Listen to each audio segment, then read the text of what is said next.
그 아름다움을 지킬 수 있다고. K-워터.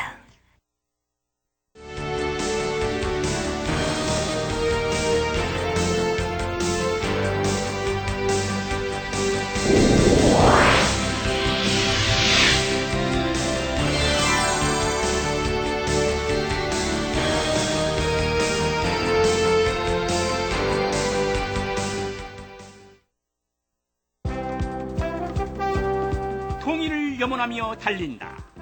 문화일보 파주 통일 마라톤 대회. 청명한 가을 하늘아래 펼쳐진 아름다운 코스모스 길을 따라 달리는 이번 대회가 임진각 일대에서 성대하게 펼쳐집니다. 풀코스, 하프코스, 10km, 5km 네 부분으로 펼쳐지는 이번 대회는 복잡한 도심을 떠나 통일을 염원하며 달리는 뜻깊은 추억이 될 것입니다. 달림이 여러분의 많은 참여 바랍니다. 풍치나 노화 등으로 치아가 없는 무치약 환자들이 늘어나면서 자연 치아와 가장 유사한 임플란트 치료가 관심을 끌고 있다. 하지만 오랜 시술 기간과 경제적 부담감으로 치료를 뒤로 미루는 사람들이 많은데, 최근엔 잇몸뼈 상태가 좋은 경우 바로 심는 임플란트 치료를 이용해 무치약 환자들도 부담 없이 임플란트 치료를 받을 수 있게 됐다. 치아가 없는 상태의 무치약 환자들을 위한 다양한 임플란트 치료, 이에 대한 자세한 정보를 알아보자. 안녕하세요. 생방송 와우 메디컬 센터 6부가 시작됐습니다. 김호정입니다. 치아를 떠받들고 있는 치아 주위 조직에 염증이 생기는 것을 치주염이라고 합니다. 이 치주염이 심해서 치조골까지 염증이 번져서 치조골이 모두 녹은 경우 치아를 모두 뽑아야 하는 경우까지 이른다고 하는데요. 최근 한 병원의 통계 자료에 따르면 전체 환자 중 40대 무치약 환자가 2000년도에는 2에서 3%였던 반면에 요즘에는 15%까지 이르고 있다고 합니다. 치아가 거의 없어서 잇몸만 남는 이 무치약 상태의 환자들을 위해서 오늘 이 시간에는 임플란트에 관련된 치료법에 대해서 알아보려고 합니다. 생방송 와우 메디컬 센터 6부입니다. 오늘 이 시간 무치약 환자를 위한 다양한 임플란트 치료법에 대해서 자세히 알아보도록 하겠습니다. 도움 말씀 주실 분으로 라임나무 치과의 김인수 원장 나오셨습니다. 안녕하세요. 예, 안녕하십니까. 네, 도움 말씀 부탁드립니다. 예. 네, 저희 생방송 와우 메디컬 센터는 시청자 여러분들의 상담 전화 받고 있습니다. 잠시 후 방송 중간에 전화번호 고지해드리겠습니다. 전화번호 보시고 궁금한 점 있으셨던 분들, 그리고 방송 중간에 궁금한 사항 있으신 분들은 바로 저에게 연락 주시면 되겠습니다. 그러면 여기 나와 계시는 김인수 원장과 직접 상담할 수 있는 기회를 드리고요. 또 인터넷 홈페이지를 통해서도 상담 받고 있습니다. 인터넷 주소창에 www.wowmedical.tv 치신 후 게시판에 접속하셔서 상담 내용 올려주시면 저희가 성심성의껏 답변해드리도록 하겠습니다. 그리고 전화 상담 신청해주신 분들을 통해서 분들 중에 추첨을 통해서 저희가 또 소정의 선물 드리고 있는 거 알고 계시죠? 많은 시청, 많은 참여 바랍니다. 자, 그럼 생방송 와우 메디컬 센터 6부입니다. 본격적으로 시작해 보도록 하겠습니다.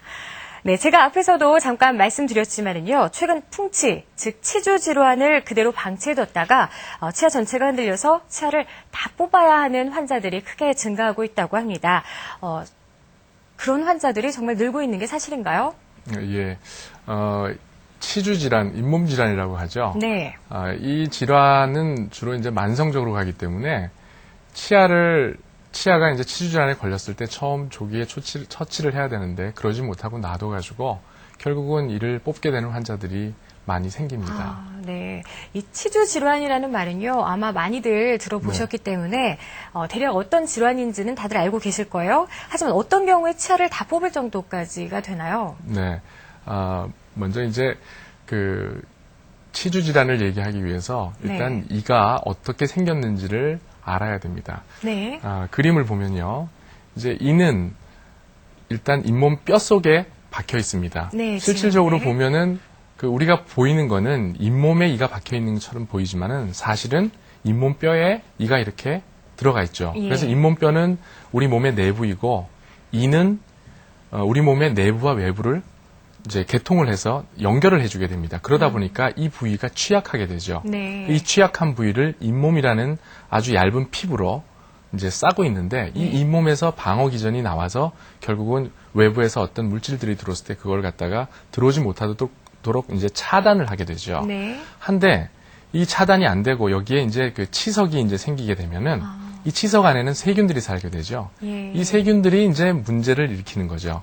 처음에 이 정도 상태가 되면 이제 조금 이제 시리거나 냄새가 좀 나거나 아니면 이제 조금 뭐 이제 찝찝한 맛이 좀 느껴질 정도입니다. 근데 이걸 가만히 방치를 해두면 네. 이런 식으로 이제 잇몸이 녹아내리기 시작하죠.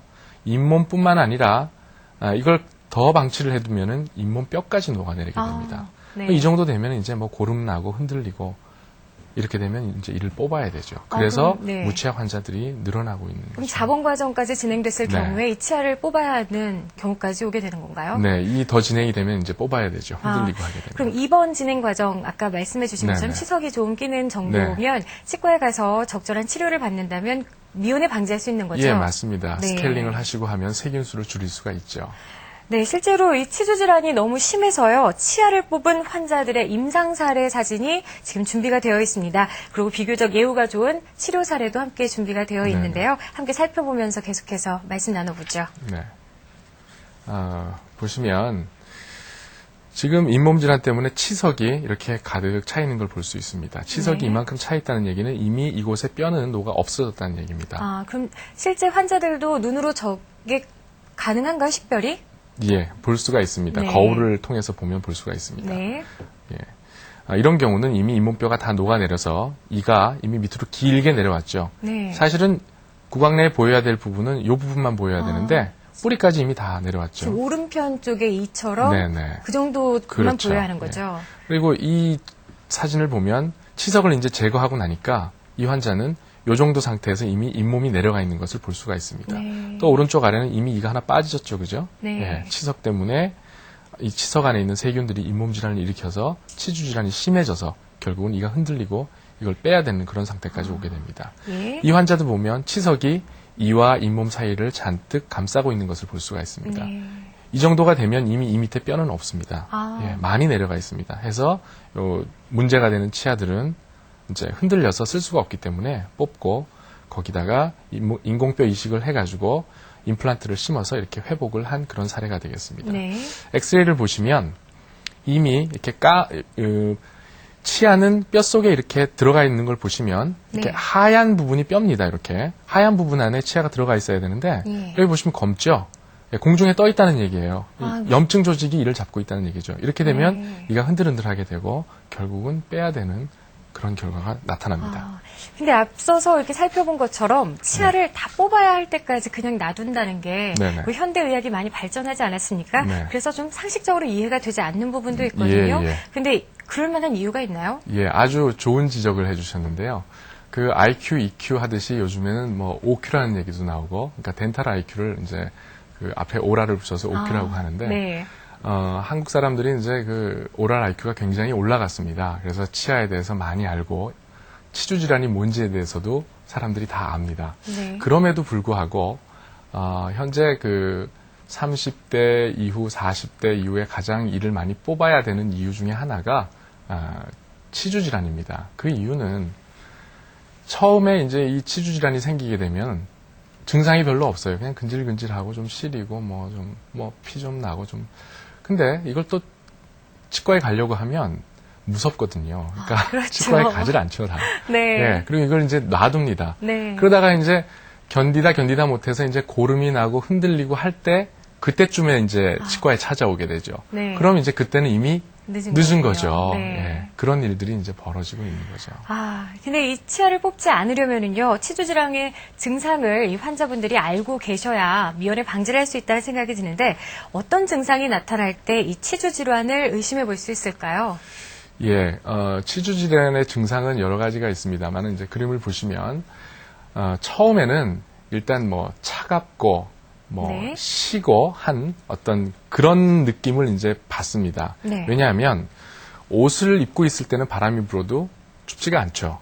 근데 옷을 벗으면 바람을 맞으면 춥죠. 예, 마찬가지입니다. 그렇죠. 네. 잇몸이라는 옷을 입고 있다가 잇몸 질환 때문에 그 옷이 벗겨지기 때문에 찬 음식이나 신 음식을 먹을 때 이가 시리게 됩니다. 네. 또 이제 이가 흔들흔들하고 잇몸 질환이 치주 질환이 심해져서 이미 뼈가 많이 녹았을 경우에 거기는 염증 상태도 많고 또 모세혈관이 굉장히 발달이 돼 있어요. 염증을 막아야 되니까.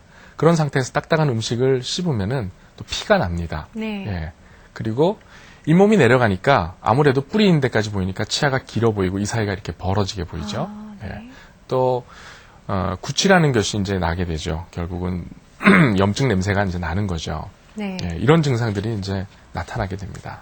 지금 이 대표적인 증상들을 살펴봤는데요. 네. 지금 처음에 보여주신 1, 2번 그림 같은 경우에는 네. 제가 좀 포함이 되는 것 같다는 생각이 좀 들어요. 네네.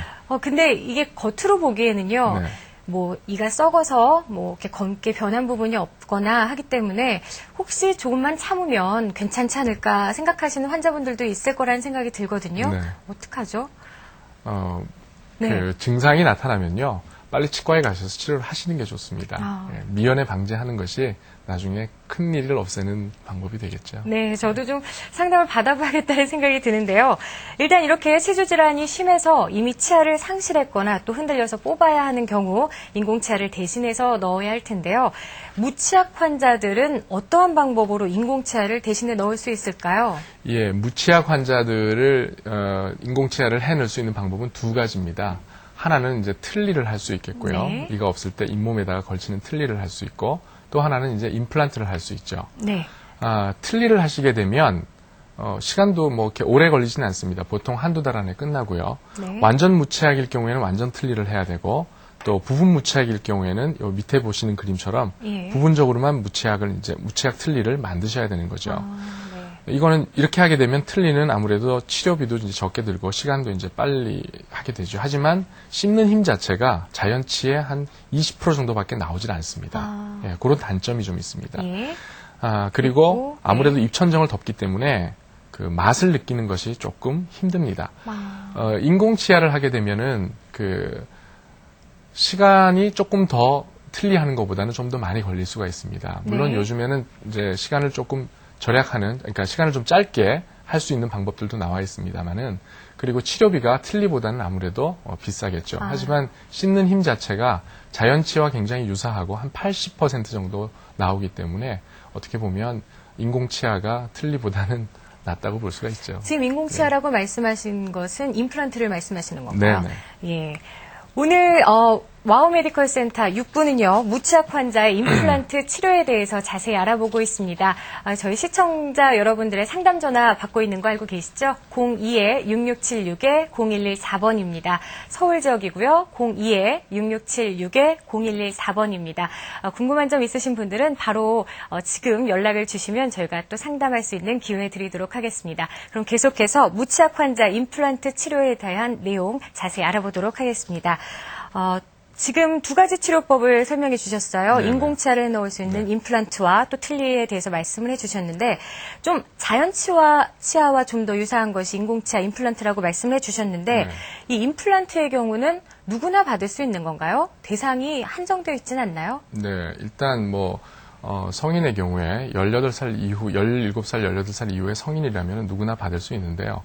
어떤 전신적인 질환이 있거나 국소적인 어떤 요인 외에는 몇 가지를 제외하고는 다 받을 수가 있습니다. 그럼 지금 말씀하신 그 전신 질환이나 국소 요인이 아마도 문제가 될 것 같은데 네. 그럼 어떠한 경우에 좀 어렵다라고 말씀을 할 수 있을까요? 예, 일단 그 당뇨가 있다거나 네. 해서 당뇨가 조절되지 않거나 또 고혈압이 조절되지 않거나 또 치료되지 않은 심장 질환이나 혈액 질환 이런 전신 질환이 있을 경우에는 치료가 어렵고요. 네. 또 국소적으로는 잇몸뼈가 이제 그 거의 없는 경우에 아니면 신경에 너무 가까운 경우에 이런 경우에는 좀 하기가 어렵습니다. 네. 그런 경우를 제외하고는 다 하실 수가 있습니다.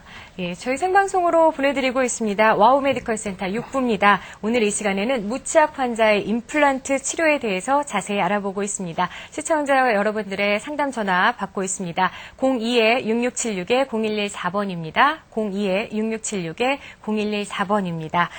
앞서서 무치약 환자의 임플란트 치료에 대해서 알아보고 있었는데요. 시청자 여러분들의 이해를 돕기 위해서 실제 시술 장면을 자료화면으로 준비를 해봤습니다. 함께 살펴보면서 계속해서 이야기 나눠보도록 하겠습니다. 네. 네, 지금 네, 어떤 보시면은- 치료법이죠? 네. 임플란트를 이제 심고 있습니다. 일단 잇몸과 뼈에 구멍을 내서요. 저렇게 네. 드릴을 가지고 구멍을 냅니다. 네. 네, 저런 식으로 구멍을 내서 저기다가 이제 임플란트를 심게 되는 거죠. 네, 지금 현재 임플란트를 심고 있습니다. 예. 지금 현재 이제 그 바로 심는 임플란트 최소 절개를 해서 절개를 거의 하지 않고 네. 그냥 곧바로 이제 임플란트를 심는 것을 보시고 계십니다. 저런 분들 같은 경우에는 잇몸에 뼈가 아직 남아있는 상태인가요? 예, 잇몸과 잇몸뼈가 이제 충분한 경우에는 네. 저런 식으로 심어서 그날 임시 치아를 곧바로 하게 되죠, 당일날. 아, 지금 네. 인공치아를 넣은 해서 상태죠? 그날부터 이제 식사를 할 수 있는 그런 것을 보시고 계십니다. 네, 이렇게 자료 화면을 살펴보니까요. 잇몸을 절개하지 않고 바로 임플란트를 심는 모습을 여러분들이 확인하실 수 있었는데요. 일반적인 임플란트 수술하고는 좀 차이가 있는 것 같아요. 앞서서도 말씀해 주셨지만 절개를 하지 않는다고 말씀하셨죠? 예. 네. 예전에 이제 고전적인 임플란트 수술은 잇몸을 열어서 그 잇몸 안에 있는 이제 뼈를 확인을 하고 거기다가 이제 임플란트를 심게 되죠. 네. 예, 그림을 보시면은 이렇게 절개를 합니다. 절개를 하고 뼈를 확인하고 임플란트를 심고 이제 꼬매는 이런 과정을 이제 거치게 됩니다. 네. 하지만 이제 이를 이제 그 뼈가 충분하다면은 네. 굳이 잇몸을 째지 않고 곧바로 임플란트를 심어서 네. 그 임플란트 심은 곳에 이제 이게 충분하면 그 후에 이제 보철물을 올려서 끝내는 그런 치료가 되겠습니다. 지금 네. 그러면 임플란트에 필요한 그 네. 자리만큼만 네. 지금 그 잇몸을 뚫는 거죠? 그렇죠. 예, 구멍을 그래서, 그냥 내는 거죠. 예, 구멍을 내서 바로 심는 그런 네. 임플란트가 현대의학에서는 지금 시행이 되고 있는 예. 것이고요. 이렇게 잇몸뼈가 좀 튼튼하고 충분한 경우에는 바로 심는 임플란트 치료가 가능하다고 말씀을 해주셨는데요. 잇몸뼈가 충분한지 아닌지는 어떠한 과정을 통해서 할 수 있나요? 예, 잇몸뼈가 충분한지 안 충분한지는 CT를 통해서 이제 확인을 할 수가 있습니다. 네. 엑스레이를 찍으면 2차원적이기 때문에 길이만 보이지만 CT는 3차원적인 모습을 다 보여주기 때문에 두께가 충분한지 잇몸뼈가 두께가 어느 정도 있는지를 확인을 할 수가 있죠. 네. 예, 바로 이제 심는 임플란트를 지금 이제 그 사진에 나오고 있는데요. 네. CT를 지금 분석하는 과정입니다. 네, 보시면 CT를 찍으면 우리가 네. 잇몸을 절개하지 않고도 눈으로 이제 절개한 모습을 볼 수가 있습니다. 예. 그래서 저 상황을 입체적으로 보기 때문에 뼈 두께가 얼마나 있는지, 길이가 얼마인지 지금 정확히 알 저 수가 부분이 있습니다. 바로 뼈가 있는 부분인가요? 예, 뼈의 두께와 길이를 이제 보여주고 있는 거죠. 그래서 저걸 확인을 하고 네.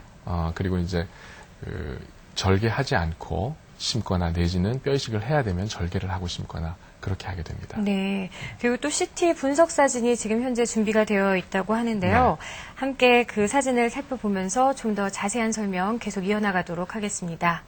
네. 네. 지금 보시면 이건 네. 이제 바로 심는 임플란트를 보여주고 있는데요. 만약에 두께와 길이가 충분하면은 굳이 잇몸을 절개하지 않고 임플란트를 이렇게 심습니다. 네. 그리고 심어놓고 그 위에다가 이렇게 이를 올리게 되는 거죠. 네. 예. 보통 이제 수술을 하고 나면은 일반적으로 한 3에서 이제 5개월 지난 뒤에 이제 보철을 하게 되겠는데요. 네. 예.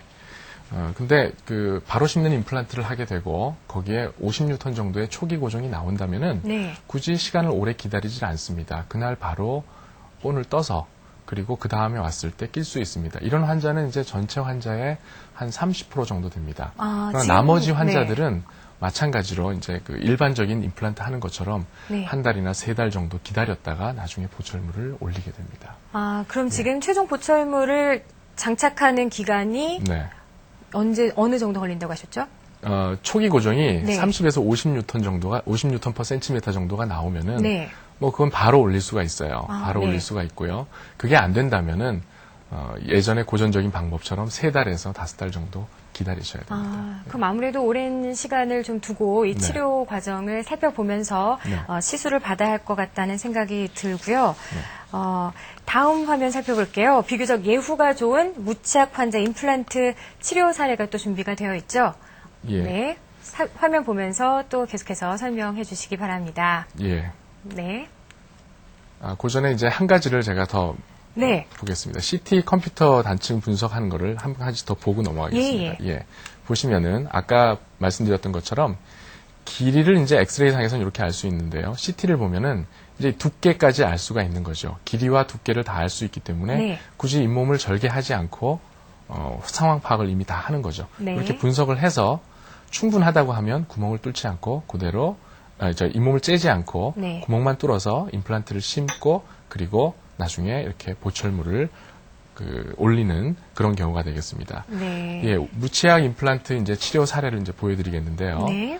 보시면은 이분은 이제 상악에는 치아 2개만 남아 있었고요. 이 2개도 결국은 치주 질환 때문에 흔들리고 있었습니다. 이분은 이제 치주 질환 때문에 이미 위에는 이가 다 없는 상태고요. 아래는 이제 구치부만 없는 그런 상태가 되겠습니다. 네. 예, 이런 상태였었는데 이분은 이제 임플란트를 해서 이렇게 마지막으로 이렇게 끝난 이런 치료 화면이 되겠습니다. 지금 최종 보철물을 다 장착한 상태죠? 예, 네. 치료 과정을 보시면 네. 이분의 이제 윗턱의 모습을 보면 이런 식이고요. 아래턱은 이렇게 되어 있습니다. 위에 2개 빼놓고는 없죠. 네. 아래는 전치부만 있죠.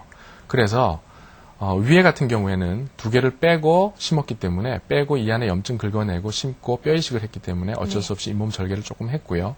그 나머지는 CT 촬영을 해서 이미 두께와 길이가 충분하다는 것을 확인을 했기 때문에 굳이 잇몸을 절개하지 않고 구멍 하나만 뚫어서 네. 이렇게 구멍 하나만 뚫어서 거기다 임플란트를 다 심었죠. 아래도 마찬가지입니다. 두께와 길이가 충분한 경우에는 굳이 잇몸을 절개를 하지 않고 구멍을 내서 심고요. 구멍을 내고 여기 남아있는 이 부분에 두꺼운 잇몸이 좀 있어야 되는데 네. 그 부분이 없기 때문에 여기다 잇몸을 이렇게 붙여놓은 사진이 되겠습니다. 예. 이렇게 해서 잇몸이 다 이제 아물고 나서 완전히 이렇게 치료를 끝낸 사례가 되겠습니다. 네, 아무래도 환자의 상태에 따라 네네. 치료술도 달라질 것 같고요. 예, 예. 좀 그 기간도 늘어날 것 같다는 생각이 드는데요. 예. 지금 상담 전화 연결돼 있다고 합니다. 02-6676-0114번, 02-6676-0114번으로 걸려온 상담 전화 한 통 받고 이어나가도록 하겠습니다. 네, 여보세요? 여보세요. 네, 안녕하세요. 네, 안녕하세요. 네, 어떤 고민거리가 있으신가요? 저가요, 이가 지금 아금니가 3개가 흔들려 다 빠졌고요. 네네, 예. 3개가요. 네, 밑에 네. 거. 그리고 네. 위에는 아금니가 흔들거리는 상태에서 그냥 제가 일을 해서 넣었어요. 이렇게 씌웠어요, 지금. 예, 위에는 어떻게 하셨다요? 보철 치료를 하셨다는 말씀인가요? 예, 예. 예. 이 흔들거리는 위에다가 그냥 예. 무조건 씌워놨어요, 양쪽 다. 예, 예, 예. 그리고 또 아래 이빨 앞에도 하나 빠져버렸고요. 위에도 앞니빨 2개 지금 7월 초에 뺐거든요. 뽑으셨어요? 네, 그것도 뺐고 또 좌측으로 또 흔들거려서 이빨을 못 하겠어요. 네, 지금 네. 어떻게 해야 되나요? 네. 일단, 말씀을 들어보니까 위에 치아는 치주 질환이 있는데 일단 흔들흔들 하지만은 그걸 묶어서 일단 보철 치료를 하셨다는 것 같고요. 일단 그렇게 보철 치료를 해서 묶어 놓으면 흔들리는 것은 많이 줄어들 수 있습니다. 그리고 나머지 치아들이 지금 또 아래 어금니 같은 경우는 빠져 있고 또 흔들리는 치아도 많이 있습니다. 이런 경우에는 일단 치주 치료를 하셔가지고요. 살릴 수 있는 치아는 다 살립니다. 하지만 치주 치료를 했는데도 불구하고 내지는 치주 치료를 할 수 없는 상황의 치아들이 있습니다.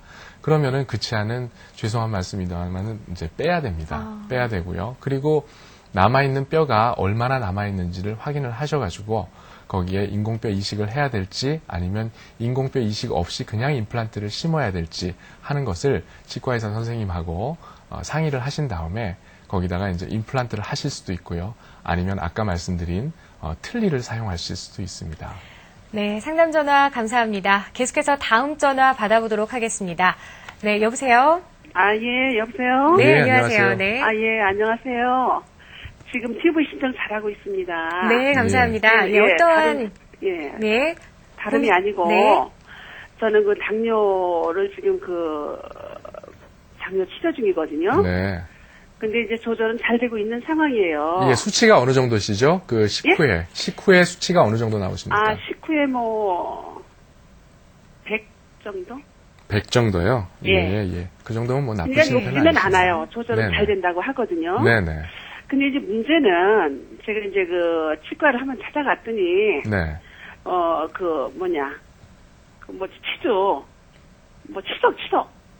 치석 그거를 많이 쌓였다 그걸 하자 그래요. 멀쩡했어요, 이빨이가. 예, 스케일링을 하자고 하셨죠? 예, 스케일링을 하자 그래요. 그래서 네. 이제 했는데 네, 흔들리시죠? 운전하고 나니까 네. 앞니가 네. 멀쩡하던 앞니가 네. 치석을 제가 뭐 뒤에 그렇게 꺼끌꺼끌하게 혀에 이렇게 좀 신경 쓰게 걸려요. 네. 이 사이 뒤로. 네. 그래가지고 자꾸 혀가 그냥 글로 가는 거예요. 네. 네. 이 잇몸 그 뒤에 사이 스케일링한 대로. 네. 그래가지고는 그래도 그냥 그런가 보다 스케일링한 과정에서 예, 이게 예. 잘못돼서 그런가 보다라고 생각을 했는데 네. 자꾸 이게 이가 내려오는 거예요. 그 뒤에서 뭐가 예. 자라면서 예. 잇몸이 내려앉는 거예요. 예. 내려앉아요 이게. 네. 멀쩡해서 갔거든요. 네. 근데 스케일링을 한 후에 네. 이가 자꾸 내려앉아요. 예. 그 무슨 말씀인지. 내려앉아서 예. 병원 가서 제가 얘기를 했어요. 내가 네. 이런 거를 해서 치료받으러 오지는 않았지 않냐. 멀쩡한 이로 치료를 받고 스케일링한 것밖에 없는데 어째서 내 이가 이렇게 자꾸 이렇게 내려오고 이러느냐. 예. 자기네는 스케일링을 자주 안 해서 시험이 쌓여가지고 그러니까 스케일링을 자주 안 해서 그렇다는 핑계만 대고 있는 거예요. 예, 근데 어머니. 먼저 저는 너무 어이가 없는 거예요. 예. 네. 무슨 말씀인지 네. 알겠습니다. 그 예. 제 말씀을 드릴게요. 네. 네. 보시니까 그 잇몸 질환이라는 것이 원래 이제 치아가 있고 거기에 이제 잇몸이 이제 있고 그 위에 치아가 있는데 이 잇몸 치주 질환이 생기면은 잇몸이 다 내려갑니다. 내려가고 거기 치석이 쌓이게 돼요. 네. 잇몸이 있던 자리에 치석이 대신 쌓여 있던 거죠. 그렇게 쌓여 있다가 그걸 제거하고 나니까 제거한 공간이 노출이 되죠. 그럼 마치 이가 길어진 것처럼 보이는데 사실은 이미 치석 때문에 치주 질환이 생겨가지고 잇몸이 다 망가진 거죠. 망가지셨는데 그게 치석이 떼고 나니까 그게 눈에 보이고 혀로는 이제 그 전에 치석은 죄송합니다. 이때까지는 계속 내 혀에 적응이 돼 있었는데 치석을 제거하고 나니까 그 공간 자체가 혀로 이렇게 느껴지는 것이 굉장히 거칠거칠하게 네. 공간 자체가 느껴질 수 있습니다. 예, 앞서서 제가 말씀드렸던 것처럼 역시 치석 정도가 쌓여 있으면 겉으로 보기에는 환자분들 같은 경우에는 아직 괜찮지 않을까 하는 생각들을 하고 계시는데 치주 질환이 계속 이렇게 진행되고 있는 상태일 수 있거든요. 전문가와의 또 상담이 필요할 것 같다는 생각이 듭니다. 예, 다음 전화 계속해서 받아보도록 하겠습니다. 여보세요? 여보세요? 네, 네. 안녕하세요. 네, 수고하십니다. 네. 저는 그 잇몸뼈가, 네. 잇몸뼈를 이식을 해야 된다 그러거든요. 예, 인공뼈 이식을 해야 된다고요. 예, 잇몸뼈 이식을 어떻게, 시기는 언제 해야 되며, 어떻게 해야 됩니까? 예, 뭐를 하신다고? 인공뼈 이식을? 참고로 이빨 뽑은 지가 네. 한 3개월 되거든요. 네, 네.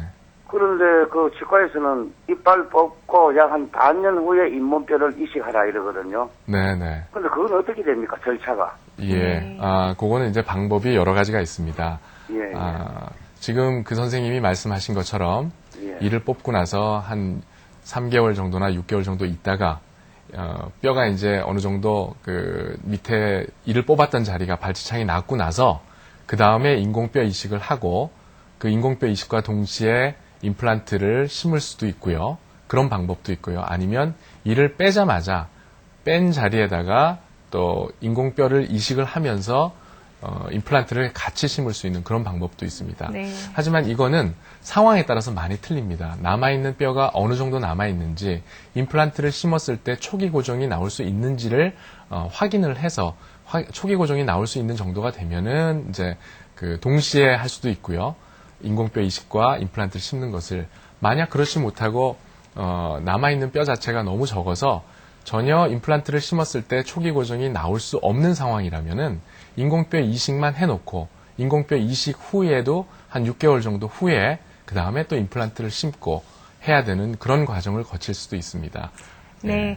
뼈 이식술과 관련된 사항은 계속해서 또 질문을 드려보도록 하겠습니다. 방송 끝까지 시청해 주시기 바라고요. 전화 감사드립니다.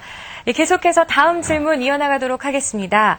이렇게 앞서서 치료 사례들을 살펴봤는데요. 지금 보니까 빠진 치아 개수대로 네. 임플란트를 심는 건 아닌 것 같다는 생각이 좀 들어요. 네네. 혹시 그런 이유가 있나요?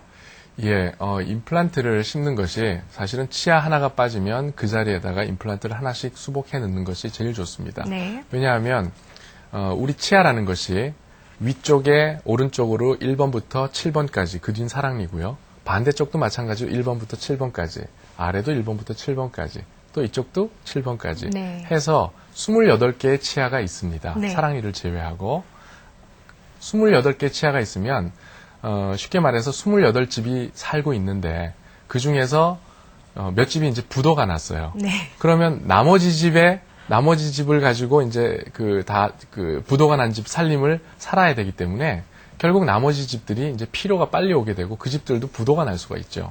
그래서 치아 개수대로 심는 것이 제일 좋긴 좋죠. 하지만 전치부 같은 경우에 앞니 같은 경우에 힘을 좀 덜 받기 때문에 그 치아를 이제 엮어서 몇 개를 빼고 심어도 그렇게 무리가 되지는 않습니다. 네. 구치부 같은 경우에는 힘을 굉장히 많이 받아요. 우리가 씹는 힘의 거의 한 60%는 구치부로 씹는 겁니다. 그러니까 그쪽에 부하가 많이 걸리기 때문에 그쪽의 개수를 빼게 되면은 아무래도 안정성에 조금 무리가 올 수가 있습니다. 네. 그러면은 그렇게 빠진 치아 개수대로 임플란트를 심지 않았을 경우에 혹시 임플란트 수명에도 또 영향을 미치게 되나요? 예, 그렇죠. 개수를 이제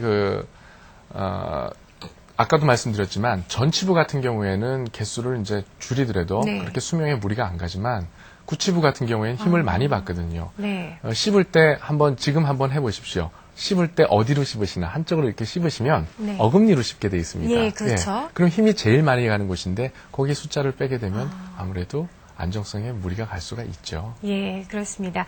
그럼 앞서서 전화 상담해주신 분 중에서도 이 질문을 해주셨는데요. 뼈 이식 수술에 대해서 이제 이야기를 나눠볼까 합니다. 무치약 환자들 중에서는요, 이 뼈 상태가 나쁜 경우도 있다고 말씀을 해주셨어요. 그런 경우에 이 뼈 이식 수술이 시행이 되는 거죠? 예, 그렇습니다. 무치약 환자 중에서도 이제 뼈가 있을 경우에는 굳이 인공뼈 이식이라든지 이런 것을 할 이유가 없죠. 하지만 뼈가 없는 경우에는 반드시 뼈 이식술을 동시에 해줘야 됩니다. 네, 뼈 예. 임플란트와 관련된 자료화면 또 준비되어 있는데요. 예. 네. 그림을 보시면 지금 한쪽 뼈가 이렇게 녹아 있죠. 네. 이런 경우에는 잇몸을 절개를 필수적으로 해야 됩니다. 네. 그래서 잇몸 절개를 해서요. 여기에 임플란트를 심고 나면 한쪽이 이렇게 노출이 됩니다. 예, 없네요. 그래서 이 노출되는 부분에 이렇게 인공뼈 이식을 하고 또 인조막을 덮습니다. 왜냐하면 이 인공뼈 자체가 옆으로 흘러내리기 때문에 내리는 것을 방지하기 네. 위해서 이렇게 인조막을 덮습니다. 네. 그리고 이걸 꼬매겠죠.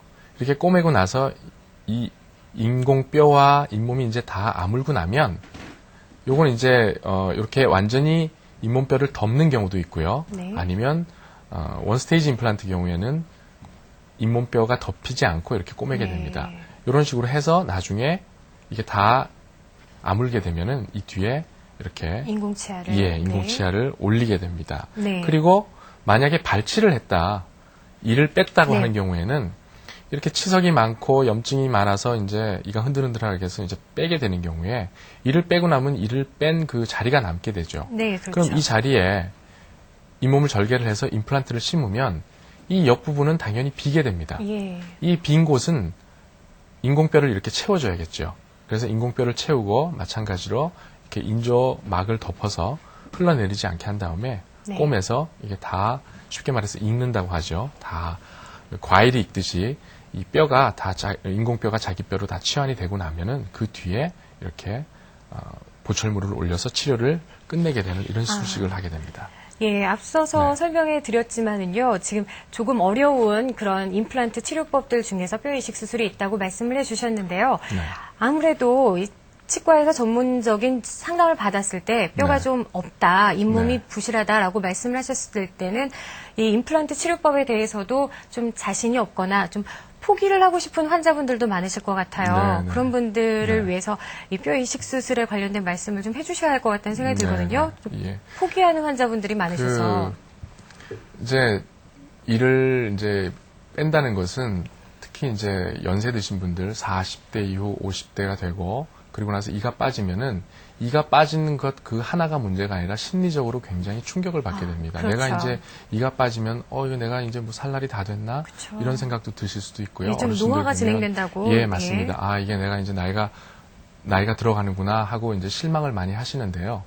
이가 빠진 곳에 그 뼈가 많이 남아있지 않은 경우가 있습니다. 그런 경우에도 요즘에는 인공뼈 이식을 통해 가지고 얼마든지 그 뼈를 만들 수 있습니다. 간혹 못 만드는 경우도 있습니다만은 많은 경우에는 그 인공뼈 이식을 통해 가지고 뼈를 만들 수가 있습니다. 그리고 그 뼈를 만들어서 거기에 임플란트를 심을 수 있기 때문에 그렇게 임플란트를 심고 나면은 다시 음식을 예전처럼 또 드실 수가 있습니다. 네. 예, 아무리 그러니까 너무 실망하지 마시고 네. 용기를 가지십시오. 예.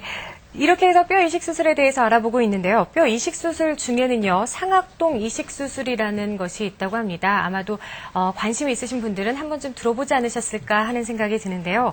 상악동 이식 수술이라는 말은 무엇이고 또 어떻게 진행이 되는 과정을 말하는지 좀 알아보도록 할까요? 상악동은 어느 부분을 말하는 거죠? 예, 상악동은 지금 보시면은 코 양옆에 네. 광대뼈가 있죠. 예. 그 광대뼈 안에는 빈 공간이 있습니다. 아. 예, 모형을 한번 보고 말씀을 드릴게요. 네. 보시면은 가까이 좀 비춰주십시오. 여기 보시면은 이렇게 상악동이라고 양옆에 빈 공간이 있습니다. 예. 이 빈 공간은 치아를 빼고 나면은 이 부분 자체가 밑으로 내려옵니다. 그래서 이 상악동과 이 구강내와 사이에 남아있는 뼈 자체가 네. 얼마 있질 않게 됩니다. 요 사이에 뼈가. 예. 그래서 이 상악동 안쪽에 뼈 이식을 해서 그 뼈 자체의 길이를 늘려주는 수술식이죠. 아. 그러니까 예를 들어서 밑에 이제 구멍을 하나를 뚫습니다. 뚫어서 이 구멍을 통해서 인공뼈를 갖다가 이렇게 올리게 됩니다. 올리면 뭐가 네. 이렇게 볼록볼록 나오는 게 보이시죠? 그죠? 네. 예. 요 안쪽으로 뼈 이식이 되기 때문에 인공뼈 이식을 할 수가 있습니다. 아, 예. 그렇군요. 그러면 그 상악동이라는 그 부분에 네. 비어있는 공간이라고 네네. 말씀하셨죠. 그 부분을 통해서도 그 이식술이 가능하다는 말씀을 예, 하시는 예. 거죠. 예, 이렇게 상악동 이식술 진행 과정까지 살펴봤고요. 수술 전 CT 촬영을 통해서 또 정보를 알 수 있다라고 말씀을 하셨는데 구체적으로 어떤 정보들을 파악하게 되는 건가요? 예, 상악동 이식술을 하기 위해서 물론 엑스레이도 찍고 파노라마도 찍습니다. 하지만 파노라마만 찍어가지고는 그 안에 상악동 안에 구조물이 여러 개가 있습니다. 상악동 내막이라고 해서 아주 얇은 막이 있는데 과연 이 막에 염증이 있는지 아니면 이 안에 어떤 그 물주머니가 있는지 이 막 자체가 건강한지를 파악하기 위해서는 CT를 찍어서 확인을 하는 것이 좋습니다. 그래서 네. CT를 찍어서 그것을 확인을 하고요. 또 상악동이 어떤 사람들은 하나로 되어 있지만 어떤 분들은 두 개로 나눠져 있어요. 네. 그래서 이런 두 개로 나눠져 있는 경우에는 시술하기가 굉장히 어렵게 됩니다. 그런 것들을 파악을 해서 CT를 가지고 파악을 한 연후에 수술 계획을 세워서 이제 수술을 하는 것이 제일 좋습니다. 네, 그럼 여기서 시청자 여러분들의 이해를 돕기 위해서 비교적 예후가 좋은 상악동 이식술 치료 사례를 살펴보면서 계속 말씀을 드리도록 하겠습니다. 계속해서 그 치료 사례 화면 준비해서 보여주시죠. 예. 네. 지금 보시면은 이 오른쪽에 있는 이 공간이 상악동이라는 빈 네. 공간입니다. 왼쪽도 마찬가지로 상악동이고요. 네. 중간은 코라고 생각하시면 됩니다. 한데 지금 이쪽 부분은 뼈가 좀 많이 남아있죠. 하얀 게 보이시죠? 예, 하얀 게 근데 여기는 뼈 부분인가요? 보면 네. 뼈가 얼마 안 남아 있습니다. 네. 이미 상악동이 많이 내려와 있는 상태죠. 구강내 모습을 보시면은 구치부는 다 없으시고 아래도 치아가 이제 없으신 분이죠. 예. 그래서 계획을 이제 여기 길이를 재보면 여기는 한 1.6mm, 여기는 뭐 8mm 정도 나오네요. 네, 그래서 계획을 굉장히 어떻게 차이가 많이 세우느냐? 나네요. 네. 요 상악동에다가 인공뼈 이식을 하는 계획을 세우는 거죠. 아래는 이제 신경이 이렇게 지나가기 때문에 네. 요 신경과의 거리가 얼마나 남아 있는지를 파악해서 임플란트의 길이를 정하게 되겠습니다. 해서 이렇게 임플란트를 심겠다고 이제 모의 수술 계획을 세워보는 겁니다. 네. 이런 상태에서 수술을 들어가서 이제 똑같이 이렇게 수술을 하게 되는 거죠. 해서 한쪽은 뼈 자체의 두께와 잇몸뼈가 충분했기 때문에 굳이 절개를 하지 않고 구멍 하나만 뚫는 최소 절개 수술을 해서 바로 심는 걸 했고요. 네. 반대쪽은 아까 보신 것처럼 두께도 충분하지 않고 길이도 충분하지 않았기 때문에 네. 어쩔 수 없이 잇몸을 절개를 해서 수술을 했습니다. 예, 해서 여기 보시면 이 부분이 이제 조금 하얗게 보이는 이 부분이 인공뼈 이식을 한 부분이죠. 이 앞에도 뼈가 모자라기 때문에 인공뼈 이식을 했습니다. 네. 예, 그래서 사진을 보시면은 이 부분에 이제 엑스레이 사진의 요 앞니 부분입니다. 이 부분을 이제 잘랐을 때 그 자른 단면도를 보면 엑스레이 상에서 나타나지 않지만 CT 상에서 이렇게 볼 수가 있습니다. 이 네. 부분이 비었죠. 예. 잇몸 질환 때문에 여기가 뼈가 다 녹은 거예요. 예, 해서 여기다가 뼈를 임플란트를 심고 네. 그 옆에 이제 인공뼈를 이식을 해서 여기를 회복을 시켜주는 게 되는 거죠. 네. 예. 그리고 이 부분은 이렇게 뼈 이식을 한 부분을 이제 보실 수가 있습니다. 예, 노란 부분이 바로 뼈 이식을 한 그렇죠. 부분이었죠. 네. 그리고 어금니 부분도 마찬가지로 이 어금니 부분은 아까 여기 한 1mm 정도 남아 있다고 말씀드린 그 부분입니다. 네. 근데 실질적으로 CT를 찍어서 보면 여기 한 2mm 나오네요. 아. 예. 근데 뭐 1mm나 2mm나 어차피 예. 뭐 뼈가 없는 건 마찬가지입니다. 네. 상악동 막이 조금 비우되어 있긴 하지만은 이 정도면 수술할 수가 있기 때문에 수술을 시행을 했고요. 그래서 인공뼈 이식을 이렇게 보시면 노란 부분, 인공뼈 이식한 부분을 이제 그 왼쪽 사진과 비교를 해보시면 보이실 네. 겁니다. 이식을 하고 동시에 임플란트를 심었습니다. 네, 임플란트를 네. 심었고요. 예, 해서 전체적으로 끝난 모습을 보시면 이거 이제 당일날 사진인데요. 네. 여기는 이제 뭐 절개를 하지 않고 임플란트를 심고 그날 이제 그 초기 고정이 50N/cm 정도란 초기 고정이 나왔기 때문에 네. 여기다가 임시치아를 올릴 수가 있었고요. 네.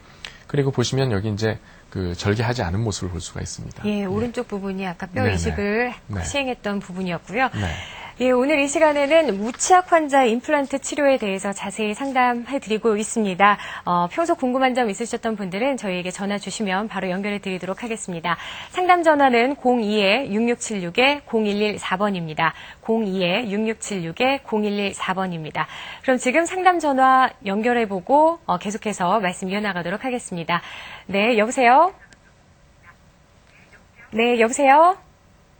네, 여보세요? 네, 안녕하세요. 예, 말씀하십시오. 예, 전화 소리가 조금 작게 들리는데요. 조금 크게 말씀해 주시겠어요? 여보세요? 예, TV를 보시지 마시고요. 전화 소리를 들으시면서 저희랑 상담해 주시면 좋겠습니다. 여보세요? 네, 여보세요? 네, 여보세요? 예, 예. 예, 어떠한 궁금증이 있으신가요? 아니, 전화는요? 예, TV 소리가 좀 들리네요. TV 볼륨을 좀 낮춰주시고 계속해서 연결할까요? 예, 저 TV 소리 좀 듣게요. 네. 잠깐만 기다려요. 예, TV 줄이시고요. 천천히 하십시오. 예. 예, 어떤 점이 궁금하세요? 예, 여보세요? 네, 어머니 말씀하세요. 예, 어떤 점이 궁금하냐면 저는 어려서부터 이렇게 이 몸에서 피가 났었거든요. 네. 네. 이 몸에서 피가 나는데 이제 계속 이제 결혼을 해가지고 이제 힘든 일을 뭐 연탄 장사 뭐 이런 거 힘든 일을 쌀 장사 이런 거 했는데 네. 그 힘든 일을 하고 나니까 이 몸이 막 부면서 이가 그냥 벌레도 안 먹고 이가 쏙 빠져나갔어요. 예, 예. 이 몸이 막 쑤시고 아프고 막 그냥 이렇게 이 몸에서 막 구름같이 뭐가 나오는 것 같고. 예. 그래서 지금 이가 하나도 없는 상태에서 지금 저기 일을 했거든요. 네. 이렇게 끼는 거. 예, 뭐라 틀니를 그래요? 하셨죠? 예. 틀니. 예. 틀니를 했는데 네.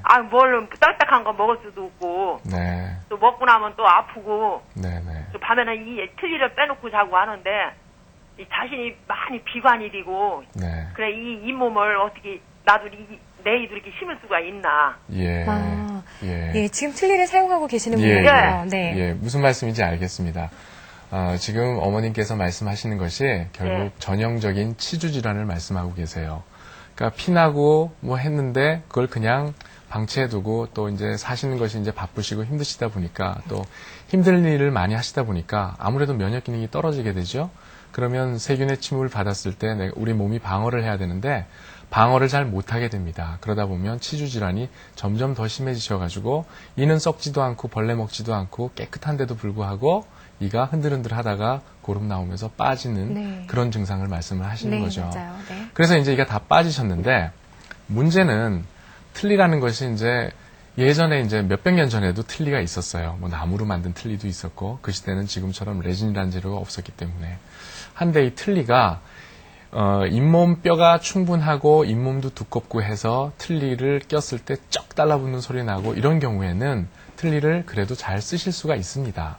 하지만 지금 어머님 말씀하신 것처럼 인공뼈 자체가 잇몸 뼈 자체가 줄어들어서 잇몸이 이렇게 아주 날카롭게 되어 있는 경우에는 틀니를 하실 경우에는 아프세요. 그래서 많이 씹을 수가 없으세요. 그럴 경우에는 뭐 인공뼈 이식을 한다든가 이런 방법을 통해서 임플란트를 하시면은 훨씬 더 이제 드시는 거를 아프지 않고 드실 수가 있습니다. 예, 전화 상담 감사드리겠습니다. 그럼 다음 전화 계속해서 받아보도록 하겠습니다. 여보세요? 네, 여보세요? 여보세요? 예, 말씀하세요. 어떤 점이 궁금하신가요? 저 같은 경우에는요, 네, 위에는 다 전부 다 틀리고요, 네, 아랫니도 틀린데요, 네네. 아랫니 필리에는 이가 5개가 있는데 다 흔들리거든요. 네네. 어차피 다 틀리를 해야 되는데, 네. 그 임플란트를 지금 틀리게 보고 있는데요, 네네. 얼마나 더 심어야 되는가 궁금해서요. 예, 몇 개를 심어야 되는지 궁금하시군요. 예, 다 예. 틀리할 경우에는요. 보통 이제 그 위턱과 아래턱에 이제 임플란트를 심을 때 이가 다 없는 경우에 예, 예. 한쪽당 한 5개 정도씩 심습니다. 그러면 오른쪽에 5개, 왼쪽에 5개 심어서 그걸 연결을 하게 되면 전체 기능을 할 수 있고요. 아래도 마찬가지로 한 5개 정도씩 심어서 연결을 하면은 전체 기능을 회복할 수가 있습니다.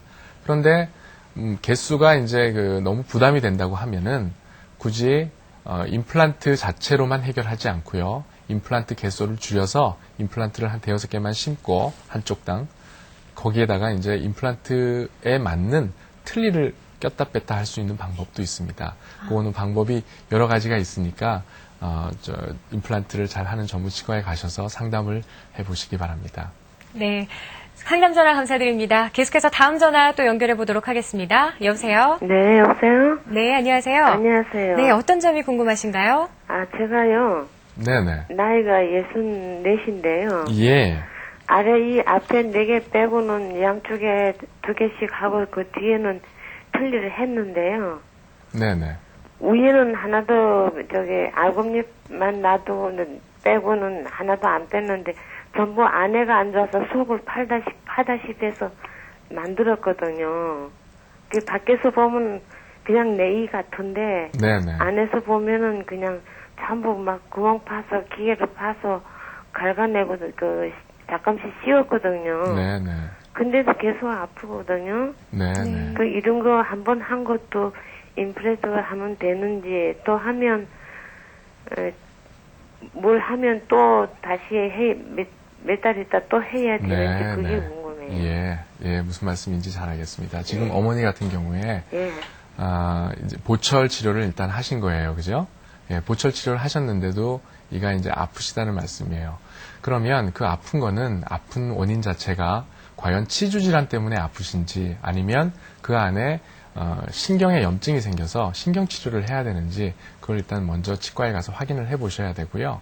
그래서 그걸 해결할 수 있으면은 이를 살려서 살아있는 자기 치아가 임플란트보다는 일단 우선입니다. 네. 하기 때문에 살릴 수 있으면 그걸 먼저 살리는 게 최선이고요. 그게 살릴 수 없는 상황이라고 하면은 빼시고 뭐 임플란트를 하실 수 있습니다. 그리고 임플란트를 하시고 나면 그걸 또 얼마나 자주 해야 되냐고 물으셨는데 임플란트를 보통 하게 되면은 오래 쓰실 수 있으니까요. 막 그렇게 자주 하고 하는 건 아닙니다. 보통 이제 10년 이상은 일반적으로 쓴다고 얘기를 합니다. 물론 상황에 따라서 틀리지만 네. 그렇기 때문에 그걸 너무 걱정하지 마시고요. 치과 선생님하고 한번 상의를 한번 해보십시오. 예, 먼저 전문가와의 상담이 필요하실 것 같고요. 계속해서 다음 전화 연결해서 받아보도록 하겠습니다. 여보세요? 예, 안녕하세요. 네, 안녕하세요. 예, 저는 제가 아니고요. 저희 아들 경우인데요. 네. 중학교 2학년 남학생이거든요. 예. 근데 위쪽 앞니 두 개를 네. 다쳐갖고 네네. 그날 그거를 몰라서 다음날 갔더니 빼야 된다고 해서 뺐거든요. 네. 예, 근데 임플란트를 2개를 해야 되는 경우인지 그리고 그거 다치면서 옆에 이를 하나 네. 다쳐갖고 그 염증이 좀 생겼었나 봐요. 네. 그래서 그 염증 치료를 먼저 해야 되는 건지 궁금해서 네. 여쭤보려고요. 예, 무슨 말씀인지 알겠습니다. 지금 중학교 2학년이라고 하셨죠? 예, 남자예요. 예. 중학교 2학년이면 나이가 한 15 정도 됐죠? 예. 네. 임플란트를 한다는 거는요, 청소년기 때는 해당이 되지 않습니다. 성인이 된 다음에 해야 됩니다. 그 이유가 뭐냐면, 청소년기 때면은 지금 한참 자라고 있는 나이기 때문에, 만약 임플란트를 청소년기 때 15살에 특히 앞니인데 거기다 임플란트를 했다. 그러면 임플란트 한 곳의 뼈는 자라지 않습니다. 나머지 뼈는 성장을 하기 때문에 다 자라요. 해서 나중에 성인이 됐을 때 모양이 이상하게 될 수가 있어요. 하기 때문에 일단 염증 치료를 먼저 하시고요. 거기는 뭐 보철 치료를 일단 다른 방법으로 뭐 꼈다 뺐다를 해놓는다든지 아니면 옆에 치아를 깎아서 보철 치료를 한다든지 해서 다른 방법으로 지금 보철 치료를 하셔야 되고요. 그리고 한 18살 정도 돼서 이제 그 성장기가 다 끝나고 나면 그때 가서 임플란트를 하셔도 늦지 않으시니까요. 그렇게 치료를 하시면 됩니다. 네, 먼저 염증 치료를 선행하셔야 할 것 같고요. 상담 전화 감사드립니다. 다음 전화 계속해서 연결해 보도록 하겠습니다. 여보세요? 여보세요? 네, 안녕하세요. 예. 네, 어떤 점이 궁금하신가요? 예, 저는 지금은 70대인 사람인데요. 네. 아래 위에 전부 틀니를 하고 있고, 네. 아랫니만 이게 이 두 개가 그냥 있어서 그것도 흔들거리는 데다 그냥 새로 세워가지고선 그것다 그냥 걸거리를 해가지고 지금 네, 사용하고 부분 틀니를 있거든요. 하셨네요. 네. 예, 그래서 지금 뭐 나이도 그렇고 해서 운니는 사용을 해보니까 뭐 걸거리가 하나도 없어도 네. 흔들리지도 않고 그냥 그렇죠. 견디었는데 네. 아랫니가 만약 그 흔들리는 데다 새를 세워서 이렇게 해놨기 때문에 그게 빠지고 나면은 걸거리가 하나도 이렇게 없으면은 아랫니 사용하기가 굉장히 불편스러울 것 같은데 예. 그런 경우에 어떻게 해야지 될까 싶어서 한번 전화 좀 드렸습니다. 예, 아버님 무슨 말씀인지 알겠습니다. 상악은 지금 전체 틀니를 하고 계시고 예. 하악은 지금 이 두 개에다가 기둥을 만들어서 거기다가 이제 겨우 살려서 부분 틀니를 하고 계신 거예요. 네. 예. 한데 상악 같은 경우에는 입천정을 덮을 면적이 많기 때문에 아마 틀니가 아마 쩍소리 나면서 떨어지지 않고 잘 사용을 하시는 걸로 지금 들립니다. 하악 같은 경우에는 혀가 있기 때문에 덮을 수 있는 면적이 적어요. 네. 그래서 아무래도 흔들리는 게 심합니다. 안정성이 적다는 얘기죠. 네. 한데 지금 두 개에 걸쳐가지고 그나마 붙어 있는데 그 두 개를 빼고 나면 하악에 틀니를 할 경우에 안정성이 확보가 안 될 확률이 굉장히 높습니다. 그래서 이제 아래가 이제 하면 어떻게 하시냐고 물어보신 건데요. 만약에 아래가 잇몸뼈가 충분해가지고 아래로 틀니를 또 하셔서 틀니가 이제 뭐 괜찮으시다면 그걸 쓰실 수도 있고요. 근데 그렇지 못하는 경우가 대부분입니다. 하기 때문에 거기다가는 뭐 임플란트를 뭐 이렇게 예전처럼 뭐 한 2개나 아니면 한 5개 정도까지 심어서 거기다가 틀니를 하실 수도 있고요. 아니면 완전하게 다 임플란트를 심어서 또 임플란트만으로 또 이제 보초를 해서 회복을 하실 수도 있습니다. 네, 상담 전화 감사드립니다. 네, 지금까지 무치악 환자의 다양한 임플란트 치료법에 대해서 알아봤습니다. 시간이 참 아쉽다는 생각이 드는데요. 임플란트 시술 후 관리 요령에 대해서 마지막으로 간단하게 설명해 주시죠. 예. 임플란트를 한다는 것은요, 일단 자연치아가 빠졌다는 겁니다. 그러니까 자연치아가 빠지지 않으면 임플란트를 할 필요가 없죠. 네. 중요한 거는 자연치아가 제일 중요한 거죠. 예, 그렇죠. 그래서 관리하는 게 제일 중요하고요. 아까 제가 초반에도 말씀드렸던 것처럼 잇몸 질환이 처음에 생기기 전에 내지는 초반에 병원에 자주 내원하셔가지고 관리를 하시는 게 중요하고요. 병원에 오시기 전에 할 수 있는 방법은 자기 스스로 하루에 3번씩 식사하실 때마다 식사하시고 3분 동안 하루에 3번씩 3분 동안 하루에 3번씩 식후 3분 안에 입솔질을 하시는 게 중요합니다. 3분이 넘어가게 되면 그 다음부터 그 구강 내의 산도가 5 이하로 떨어집니다. 그러면 산성이 되기 때문에 그때부터 썩는 것과 여러 가지가 진행이 되기 때문에 3분 이내 식사하시고 참 쉬운 얘기는 아닙니다만은 이렇게 관리를 잘 하셔서 자연치아를 보호하시는 것이 제일 중요하다고 볼 수 있습니다. 네, 생방송으로 보내드렸습니다. 와우 메디컬 센터 6부. 오늘 이 시간에는 라임나무 치과의 김인수 원장과 함께 무치악 환자의 임플란트 치료에 대해서 자세히 알아봤습니다. 오늘 도움 말씀 감사드립니다. 예, 감사합니다. 네, 방송 도중 전화 연결 안 되신 분들 많으시죠? 궁금하신 사항이 있으신 분들께서는 계속해서 인터넷 홈페이지를 통해서도 상담 내용 받고 있습니다. 인터넷 주소창에 www.wowmedical.tv를 치신 후 게시판에 상담 내용 올려주시면 저희가 답변해 드리도록 하겠습니다. 이제 마쳐야 할 시간이 됐습니다. 와우 메디컬 센터 6부는 여기서 이만 마치도록 하겠고요. 건강한 주말 보내시기 바랍니다. 저는 다음 이 시간에 다시 인사드리겠습니다. 고맙습니다.